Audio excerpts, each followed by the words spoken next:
Good evening and welcome to Talking Songs with me, Rowland Jones. And before I introduce our guests for this week, here's a little song. It's one I prepared earlier.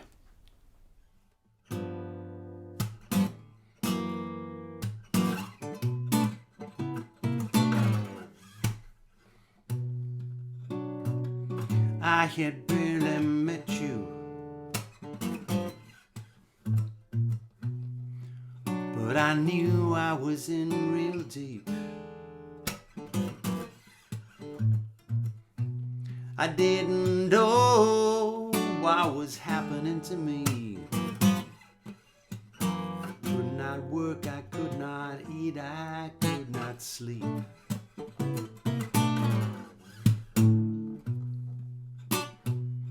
Everything was going so easily, like a song, like a beautiful thing.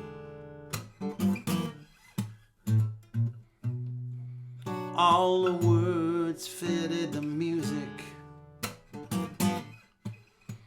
but in the end it was a song I could not sing.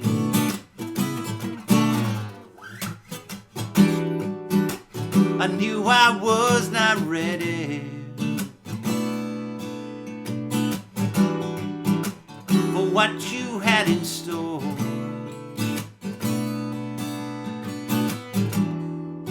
A world full of shocks and surprises, 'cause I never met someone like you before. Suddenly things weren't going so easily. I felt something go snap. We were out of line, we were out of balance, trying to get our equilibrium back. I knew I was not ready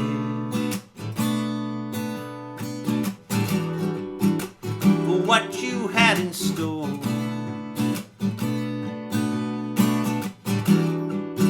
A world full of shocks and surprises, 'cause I never met someone like you before.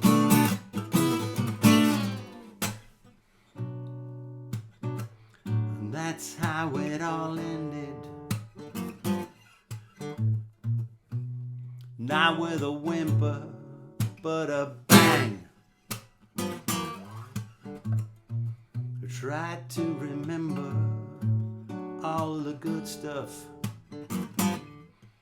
and forget the bad times if I possibly can.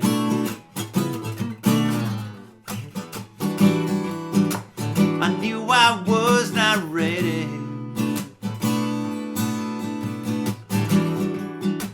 for what you had in store.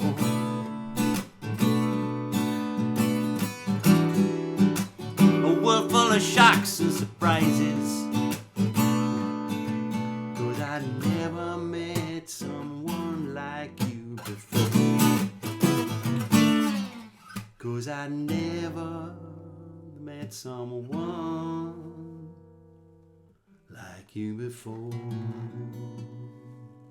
That was a little song called Never Met Someone Like You Before. And this is Dana Gillespie and Jake Zaitz. When did it all start for Dana Gillespie? Well, I made my first single in 1965 or 66, I can't remember which exactly. I'm very bad at dates, strangely enough, and my first two LPs were in the little bit couple of years later in the 60s for Decca. And then I did a couple of albums in the 70s for Main Man, which was RCA during the David Bowie period. And then by 1980, I was full on blues, and I've been blues ever since, because I knew I couldn't, mince around, ponce about in high heels and cleavage down to there. So blues has a much later sell-by date, so I stuck with blues. What is it about the blues, do you think, that makes it so almost eternal? Well, I actually, don't forget that I first walked into the Marquee Club in 1963 and Mm, fell instantly in love with the Yardbirds and all that was going on there. So I was listening to the blues live from a very early age. mm, And a few years before that, I'd been listening to Bessie Smith. So I kind of like the rawness of it, the slight kind of sexuality to it. It's not sophisticated with odd notes like jazz. It's basic. It makes you feel good, even if it's a depressing song, you can still empathize with yeah. it. But mostly I specialize in songs that make you feel up and want to dance, although Right. what you may hear Interesting. from me and Jake today may not be so dance worthy because it's just the two of us. Normally the London Blues Band is a 5-piece band. Mm. Well, when I saw you, it was you didn't have the sax player with you, but a great band, I have to say. I really enjoyed them. The interesting you say about Bessie Smith, and because I noticed that your music has been referred to as risque blues. Well, I think that's because, first of all, you have to have a sense of humor if you function in the Absolutely. blues world. And in 1980, after I'd left the kind of the Bowie glam world of the albums then, I went to Ace Records, and the boss Mm, there, Ted Carroll, who I always jokingly call the Führer, I mm. went to him and I said, listen, I really want to do an album of all the rudest, riskiest blues I can find from the 20s, 30s, and 40s. And I want to call the album Blue Job.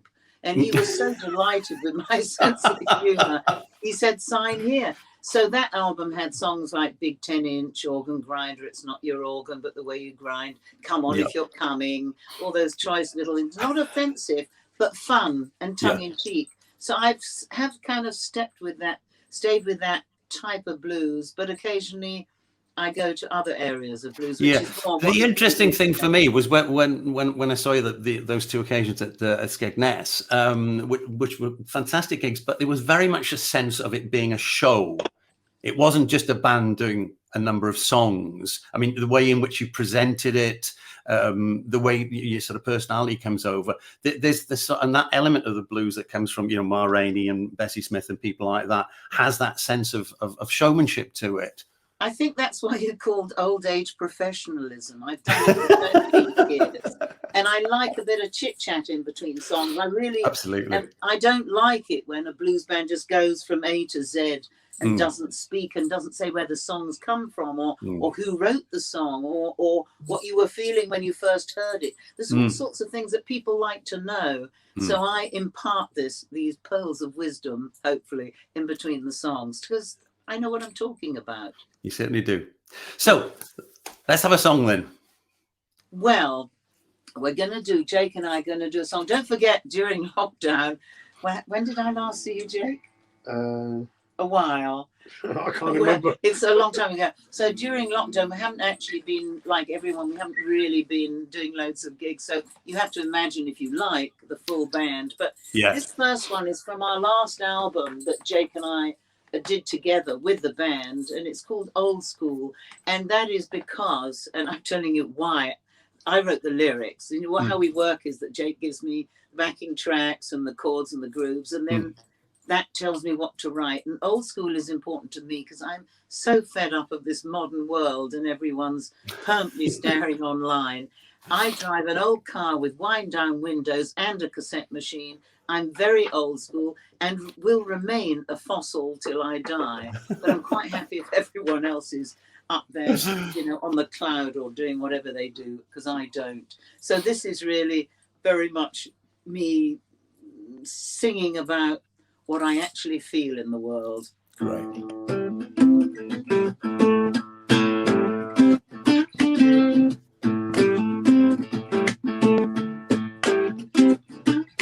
You might do like this, but I'll do like that. You might think I'm crazy, say that I'm old hat. Well, I won't disagree, but maybe you got a point. You should have seen me younger when I rocked the joint. Now you might say there's no fool like an old fool, but I don't care, 'cause I'm old school.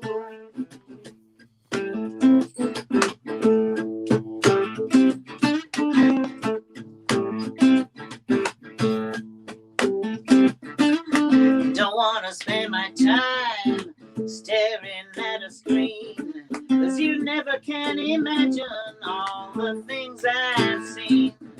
I've lived so many lives, all rolled into one. Don't go thinking I don't know about having fun. Now you might say I'm no longer cool, but I don't care, 'cause I'm old school.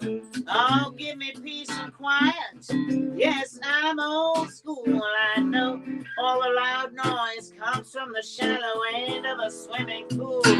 Oh, I'm old school. Yeah, well, I'm old school.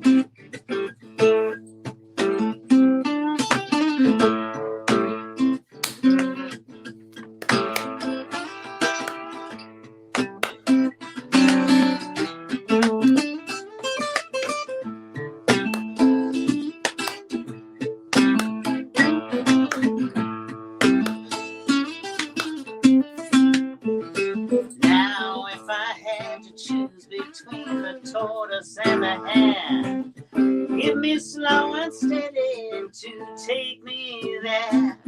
And if I had to choose between first and last, I'm quite happy living in the past. Don't care if you hold me up to ridicule, 'cause I don't care, 'cause I'm old school. Now you might say there's no fool like an old fool, but I don't care, 'cause I'm old school. I know a bad woodman always blames his tool, but I feel good. I'm old school. Old school. Yes, I'm old school. Yes, I'm old school. Yes, I'm old school.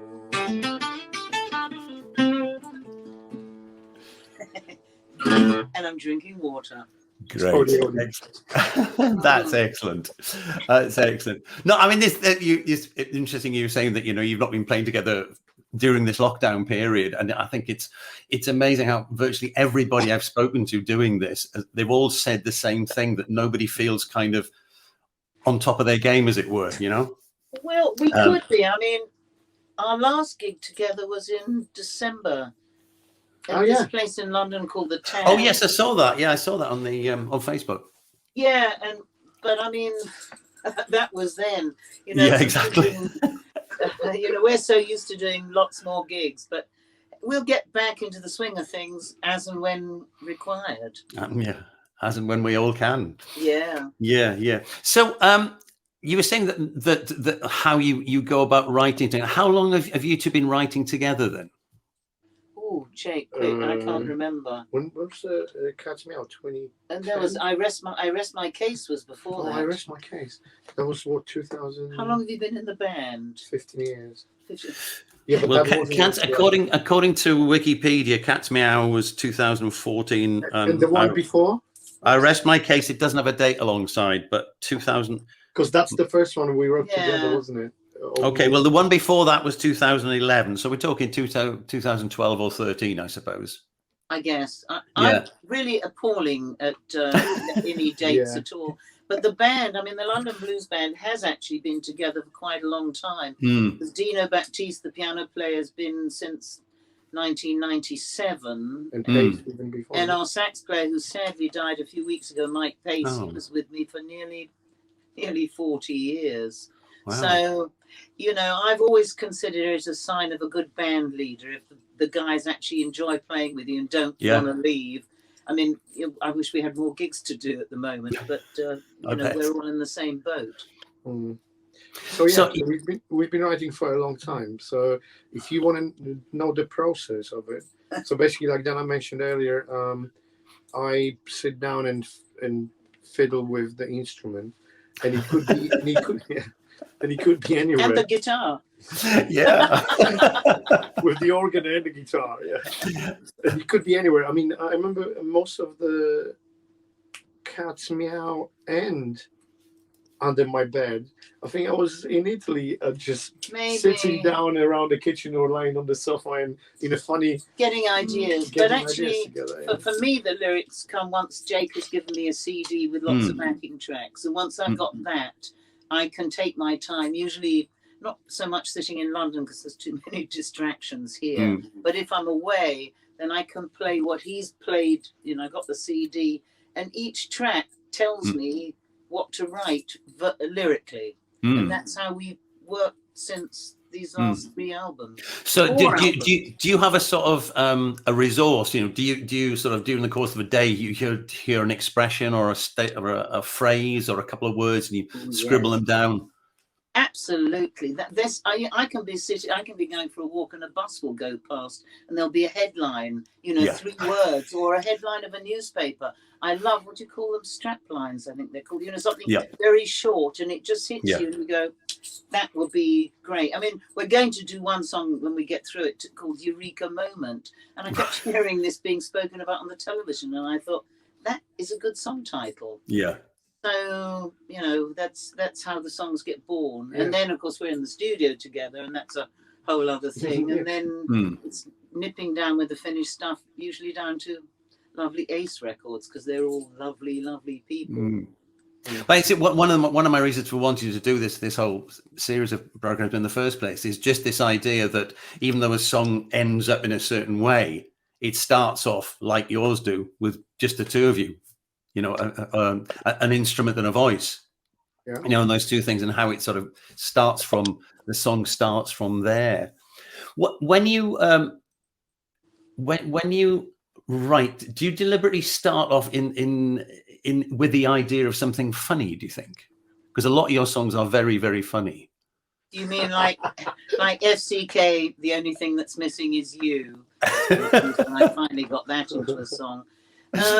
No, I don't think of something funny, but I mean, for example, that song we just did, Old School, there's a line which is, I know all the loud noise comes from the shallow end of a swimming pool. Now that, when I kind of think of a sentence, I try and find a place to put something a bit kind of witty, but not all of them. Like the next one we're going to do isn't witty at all. It's more about spreading love and unity, because at the same time, I can sing sex songs till they're coming out my ears or wherever. Or wherever. But occasionally I do think it's important to spread love and goodness to people. And, you know, life isn't always a barrel of laughs. It can be if you know how to play it. But, you know, I think it's important to get good messages across. Yeah. Okay, well, let's hear that song now, shall we? Well, it's called Unify, and it's from the I Rest My Case album, Ace Records again. Okay. Keep playing, Jake, 'cause I need a sip of water. I'm just getting in the groove.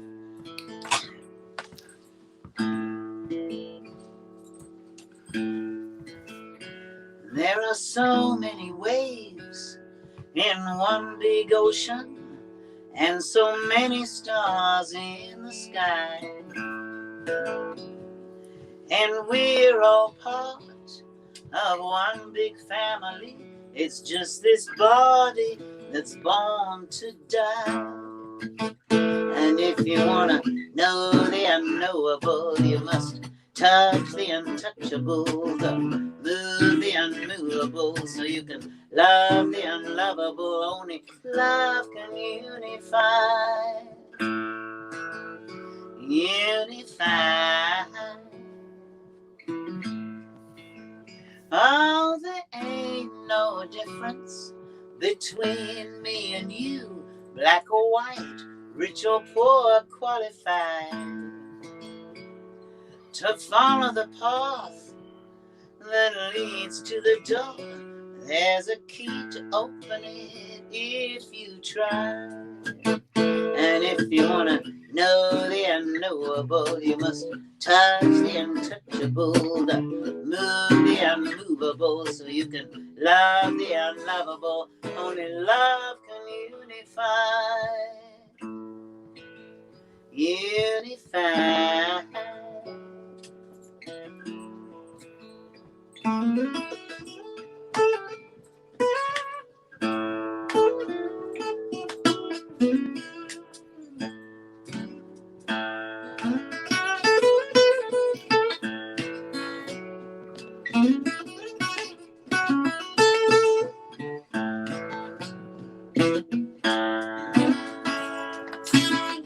If you cut us, now do we not bleed? There ain't no peace till we are freed of this thinking about what is mine and what is yours.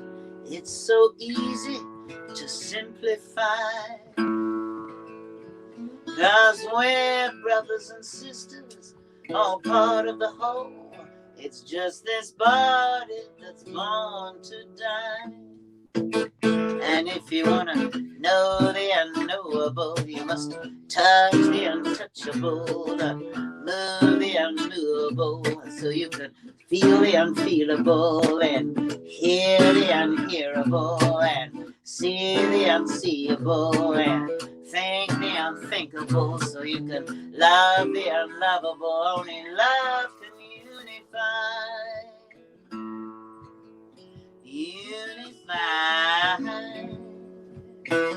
Only love can unify. Only love can unify.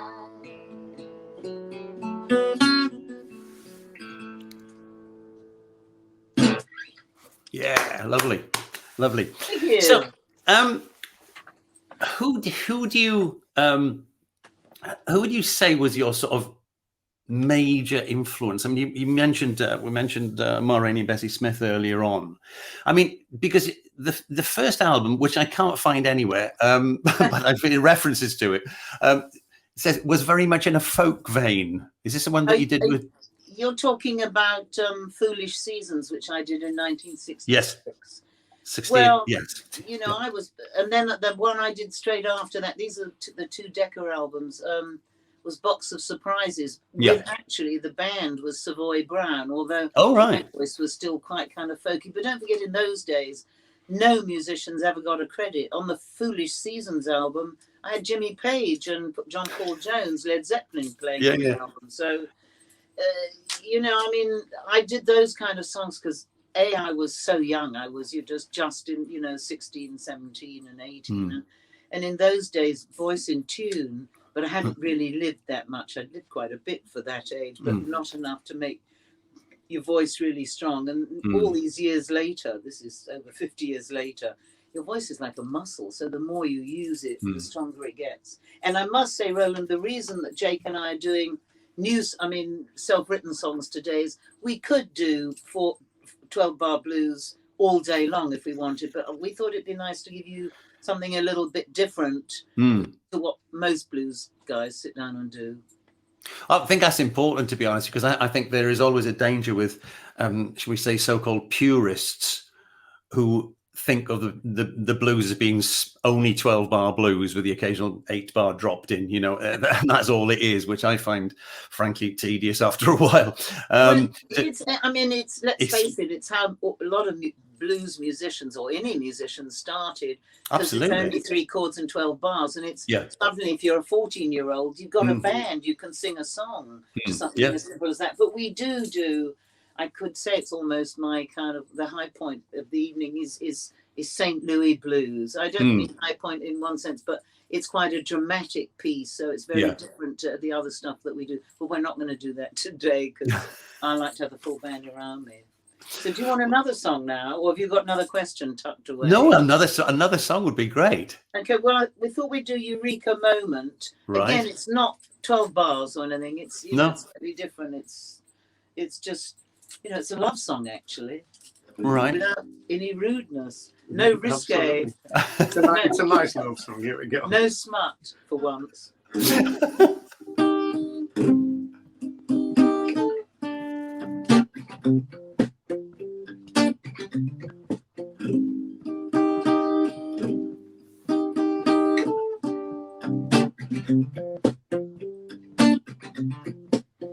Can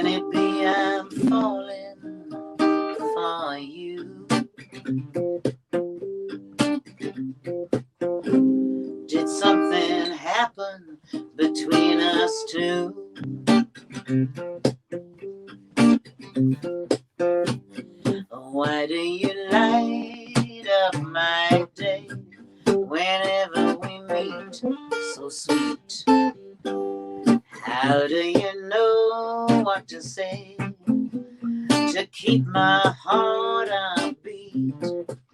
I always knew that we were good friends.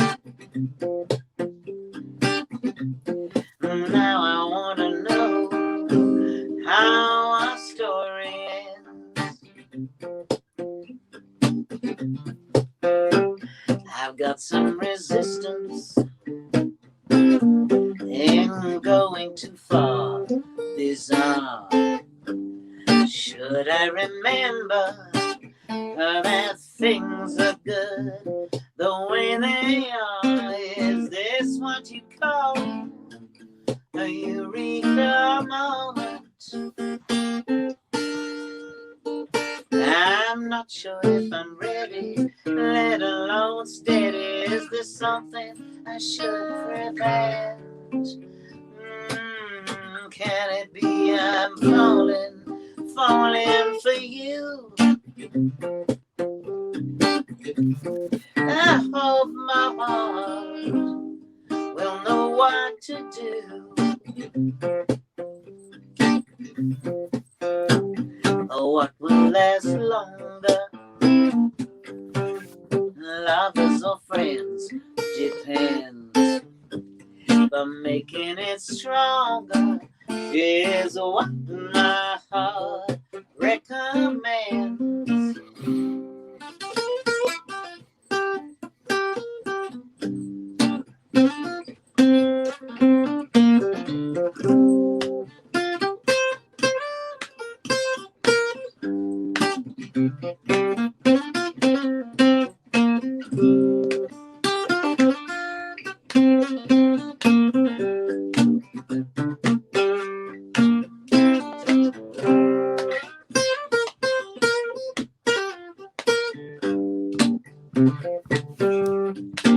Is this what they call the eureka moment? I'm not sure if I'm ready, let alone steady. Is there something I should prevent? Could it be I'm falling for you? I hope my heart will know what to do. Could it be I'm falling for you? I hope my heart will know what to do. Can it be I'm falling? Can it be I'm falling? Can it be I'm falling for you? Great. You were saying before that when you first started off, you were very young and you were performing other people's songs, obviously. And you also mentioned the other word you used was professionalism. Do you think you learned, well, what sort of things? And I'm sure you learned loads of things from those early days in the studio, working with people who were more experienced and heading for big things. I knew they were more experienced, but I wasn't consciously thinking about learning. Just life has taught me so much. Just being alive at the end of it all. This is actually the album that Jake and I are working on now is called Deep Pockets, also with parts of the London Blues Band, and this will be my 71st album. I mean, that's including actually the 20 years of the Mustique Blues Festival, which is the thing I started. So that was produced. There were 20 albums of that, but even so, that's a hell of a lot of albums. So I just kept learning as I went along. Of course, when in my teens, I had to deal with slightly different things. I was kind of good looking, a hot kind of foxy chick, and I had to deal with what I call tossers and wankers. Am I allowed to say wankers online? Absolutely, yeah. Right, but that's what you had to deal with. But it never bothered me. You learn how to cope with life. I mean, I certainly wouldn't feel like going and complaining because somebody's been over the top and a bit forward with me when I was younger, because that's just what you dealt with in the 60s and 70s. You got on with it. So, and I was very lucky to do every decade, for 4 decades, I did an album that was produced by Mike Vernon, Blue Horizon boss. The great.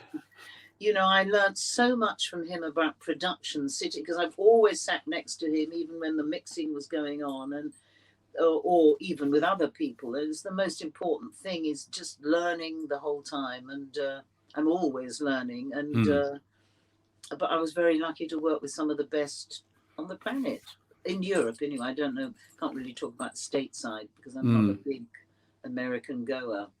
Yeah, well, certainly Mike Vernon, I mean, was, you know, what he did for the blues scene in Britain and still is doing. Yeah, it is quite remarkable. But the other thing that strikes me, though, is that how do you feel about how people produce albums and produce songs these days? Jake, have you got any views on that? Yeah. Well, my understanding of it always was that producer's job is to inspire the best performers of the artist, not to tell them how and what and etc. So that, you know, that can result in mixed you know, mixed feelings. Mixed feelings, yeah. Mixed results. I think arguments is the word you're looking for. But you know what I always say about blues albums, if we're talking blues, is that you really can't. You can fake stuff up to a point. If something's out of tune, you can fiddle with it. But you know, compared to the modern pop music, or what even is very mistakenly called R&B, which is usually a girl wearing dental floss and somebody rapping, and they call that R&B. They should listen to Louis Jordan and get wise. So people really don't know what they're talking about. They don't know their art from their elbow, in my opinion. So I like the way that the reality of working with blues musicians in the studio, because you really can't cheat that much. If you can't play the blues or sing the blues, it won't work in a studio. Whereas you can go and make a pop record, and it doesn't matter if you can sing or not. You know. And also in our case, we're talking about the songs, how we write them, and then how when we, you know, go to the studio and start producing it together, and then suddenly you have a band, and no one says this is how you should play it, etc. We play the pass on a song, and most of the time the band hears it for the first time. So I personally love the idea of spontaneity, of the how they react to what they hear right now. And then, you know, very, very rarely Dana says, oh, let's try a different groove, or this doesn't work. It's nearly very rare, but that's also because we are incredibly lucky to have some of the best musicians on the planet with us. And I mean, on the last album, Under My Bed, we did everything in 2 days. Jake's son Artie was on bass. And we did it on in a fantastic studio called Soup Studios, which is a boat on the River Thames. Oh, right. And sort of opposite something called the Oxo Building. So yes, I know the Oxo Building. Yeah.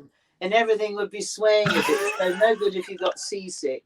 And they had a drawbridge that they could pull it up so nobody could actually get on board when you were recording. Fabulous place. I adored the place. I loved that is fantastic. I've never Soup Studios. Okay, that's good. Praise wherever I can, because I thought it was great. But that was because all the musicians were in one big room, although I was in the vocal booth at the side. So it has very much a live element. Everyone knows what they're doing. And we've got the cream of the best drummer, Evan Jenkins. I mean, you can't go wrong with the music. He's the happiest drummer I've ever seen as well, I have to say. Evan is the happiest drummer on the scene, definitely.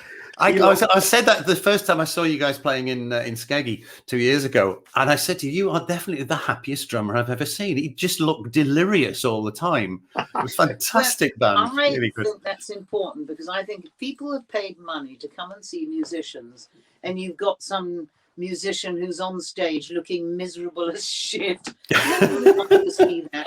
The whole point of being a performer is to entertain and be, you know, uplifting. So I like the musicians to look happy. And in fact, you probably won't remember, but the guy I'd been with for many years, I was told he died 5 minutes before we went on stage and skated. Yes, you told, So you carry on, you do the job. The music is the most important thing. And we like playing with each other as well. You know, once we're all good mates. Once we walk on that stage, you know, that time, the most important thing is just to have fun, and hopefully we get it right.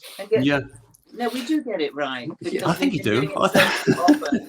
We're really good at what we do. Yeah, one of the reasons I asked that is because the whole thing about songwriting is that, you know, obviously these days the approach to songwriting in sort of pop music is very different. I was listening to a documentary on Radio 4 a couple of weeks ago, and they were saying that in the sort of top streamed singles of today, the average number of songwriters involved is 4, and most of them have. Many of them have like 6 or 7 writers involved, and what they're doing is actually offering a section, and they have what they call top liners now, who just come up with a melody. And I just think, whatever happened to 2 people sitting down and writing songs together? You know, it's all a bit over processed in my view. Well, what happened to the bands going off to Bahamas for a month and coming out with one song? You know what I'm saying? Absolutely. Yeah, it's a bit contrived, but hey, whatever works for anybody. You know, I don't need anybody to write my lyrics with, so that's out, because I consider myself pretty good at what I do, and I don't need anyone else any other different musicians to come in. I mean, there's no room for anyone else. I think we've been quite successful at this formula of you and I. Yeah, I mean, I do write with other people too, but I mean, don't forget that each musician that comes in, like the keyboard player or the bass player, they add something that makes the song. And without the drum, I mean, there is a saying in the music business, a band is only as good as his drummer. It's sort of true. You can be playing, you can be playing great, but if the drummer is appalling, everyone falls to pieces. So you get it right from the bass upwards, and you build from there. Yeah, the rhythm section has to be right. Yes. So I know you want to talk about your book. Would you like to do another song first, then we'll talk? Yes. Well, seeing as before this whole thing started, you gave me the great pleasure of showing us your pussycat, the Bengali called Archie.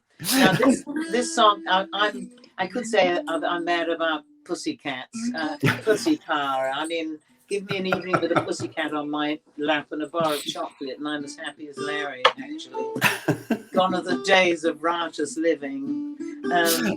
So this is a song we'll dedicate to Archie, because he's got a great meow. And it's from the album, which is called Cat's Meow. Yeah. And this is the title song, Cat's Meow, which on the original recording has lots of cats meowing, just to keep me happy.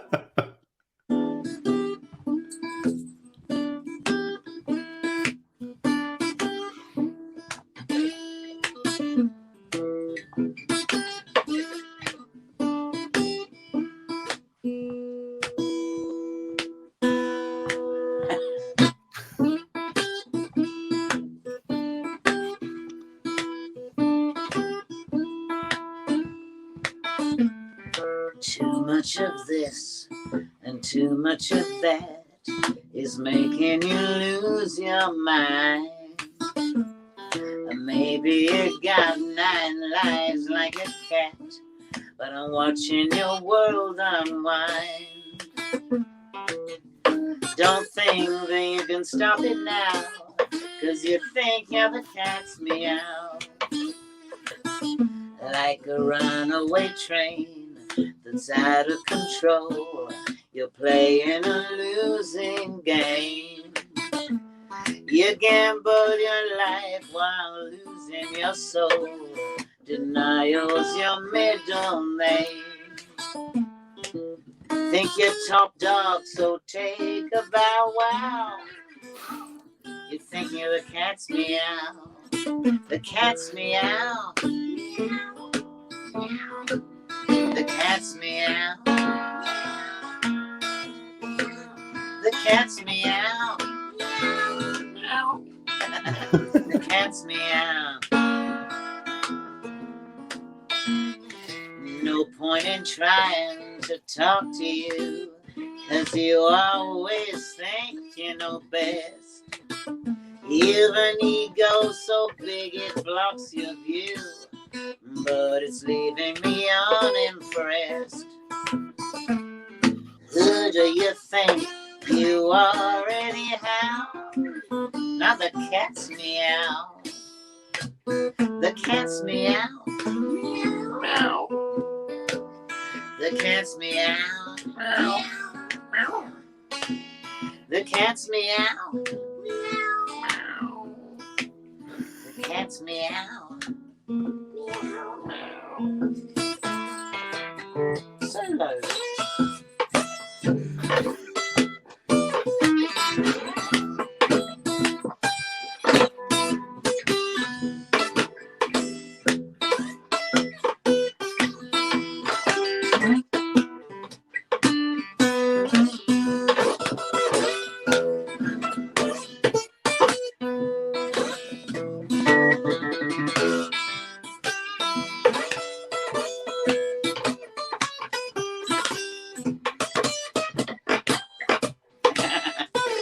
Whatever the secret you're trying to hide, you're fooling yourself in the end. Oh, when there's a fall that comes after pride, who can you count on as a friend? Who'd applaud you when you take a bow? Not the cat's meow. The cat's meow. Meow. The cat's meow. The cat's meow. Meow. The cat's meow. The cat's meow.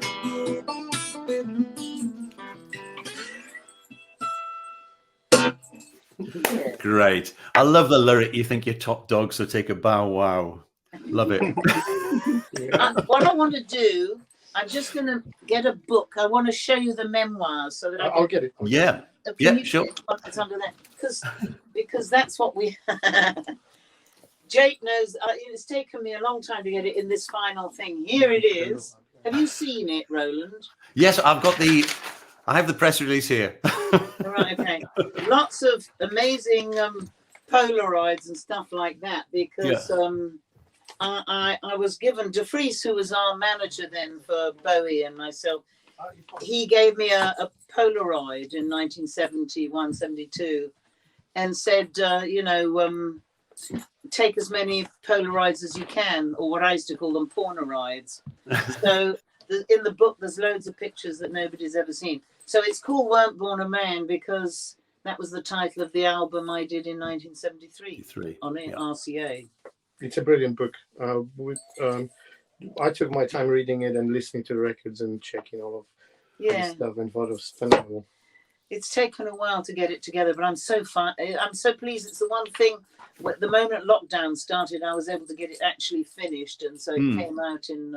It was technically launched last Monday, so it's kind of new on the market. But excellent. Where can I do book signings? Nowhere. Bookshops are closed. Where can we do gigs? Nowhere. Gigs are closed. Yeah.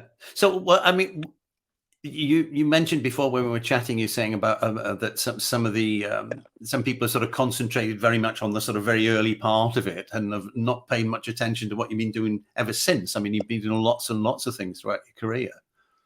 Well, I mean, people want name dropping, and as I said, Bombbuster. Well, I've got plenty of those stories from the 60s and 70s, but I have moved on a tad since then. And, it's almost like another incarnation of my past back then. I mean, nobody stays the same 50 years later or more. No. So it's almost got very little to do with me now, but it obviously has shaped how I think.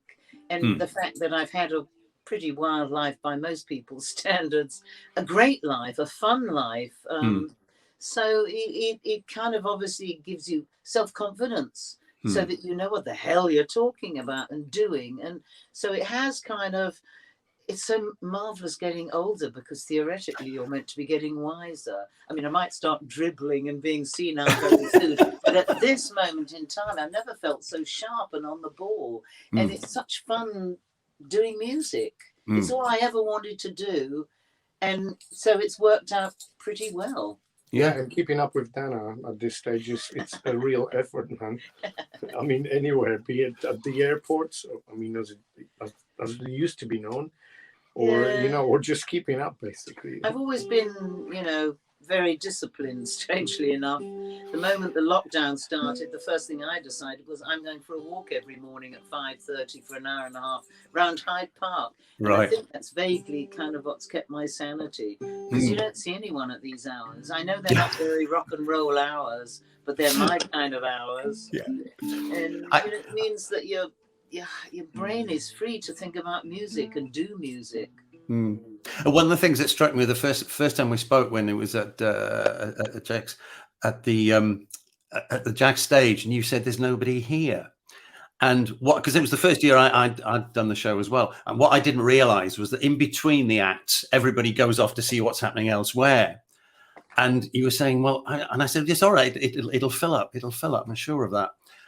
And you were, I don't think you were quite convinced. And then everybody came in, and you kind of launched yourself onto the stage, and it was amazing. It was a graveyard shift as well, was it? We started at midnight. We started late. Well, I'm amazed you say that people went off to see who else was playing. Usually they just have to go out for a cigarette. But, I come from the days when... I was trying to make you feel better. No, but I come from the days when you could perform in lovely smoky clubs where you could hardly see the back of the audience, But it kind of helped. Maybe it wasn't very nice for the people working in these clubs, but I grew up when the atmosphere was so turgid, you could hardly see who was on stage with you. And I'm in the early days of the Marquee Club. Literally, the sweat was dripping off the wall. Yeah. There was no ventilation or anything. If there'd been a fire, we'd have all fried. But those were the kind of the fun days, I've got to say. Yeah, people did come back, and actually we had a good time in Skegness. I hope we get there again. Yeah. Well, they've moved from that venue now, because last year, obviously, well, of course you did it last year, so I mean that's now I think Jack's has been taken down now, probably in sanitary, I suspect. But, okay, so would you like to do one more song? Do you think? We'll do one more.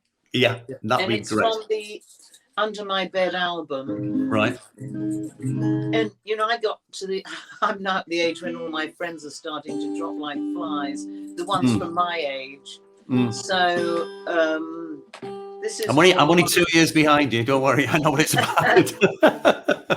Well, actually, I don't really think about this very often, but it does make me think of what a friend of mine always used to call the frozen turkey syndrome. Years ago, in the early 70s, when I was living in New York during the Main Man era, there was some guy, and I've forgotten his name, and he used to be every morning on the television doing Keep Fit jerks, and he didn't drink, didn't smoke, and he was only about 35, always on morning television, the kind of Mr. Motivator. And he died because he was out jogging in Hyde Park, because somebody in the days when little private planes would take tourists to sightsee up in the skies had dropped a frozen turkey out of the plane, landed on his head, and had killed him. So you can be as healthy as you like all your life, but if that frozen turkey is going to land on your nut, you've had it. So sounds like a new song. Yeah, I used to love the frozen turkey. We shouldn't be laughing, but it's hysterical. Well, it's just, your days are up. When your days are up, your days are up. But so this song is on the Under My Bed album, and it is for those that haven't made it. We have known a few, especially our lovely sax player Mike Pace, because actually his funeral is on Wednesday, which I'm going to. But he was in the band for nearly 40 years. And where do you find a sax player who plays great harmonica? I know he wasn't with us in Skegness, but he'll be well missed, Mike Pace. So we can dedicate this to him. We can, and we as well as all the others. And just on that note, I do remember over the years I've been in your band, how much fun it was to listen to Mike's, and he's seeing him taking his notes when he was watching birds. He was a twitcher. Oh yeah. Often when we were driving, he'd be on his binoculars and taking notes and his big lenses and stuff. So here's to Mike, right? Yeah, here's to Mike, and he's up there with his feathered friends in the sky. The song is called "See You on the Other Side." Mike Pace and all the others.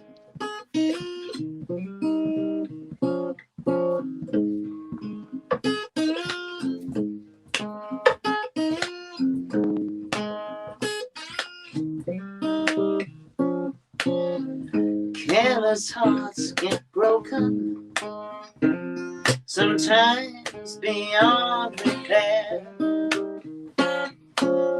I never thought that you would be the first to cross over there.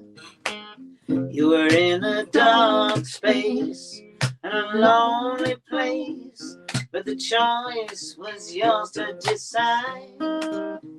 So I'll see you, I'll see you on the other side.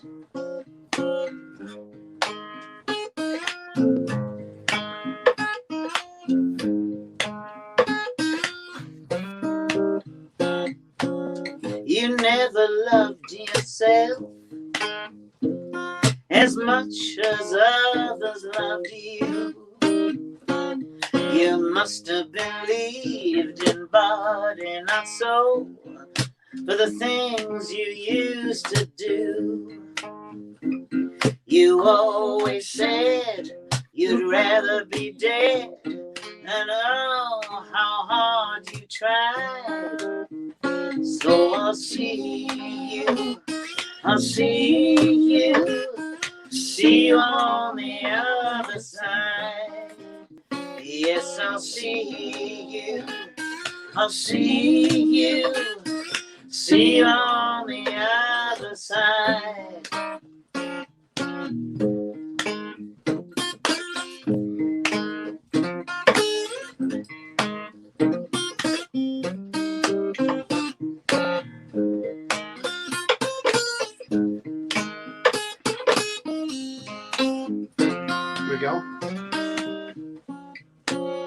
I could see the whole scenario in slow-mo like a runaway train.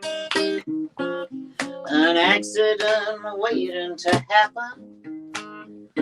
Now you won't be coming back again. Yes, I'll miss you and I'll kiss you across the great divide. And I'll see you, I'll see you on the other side. Yes, I'll see you on the other side. Yes, I'll see you on the other side.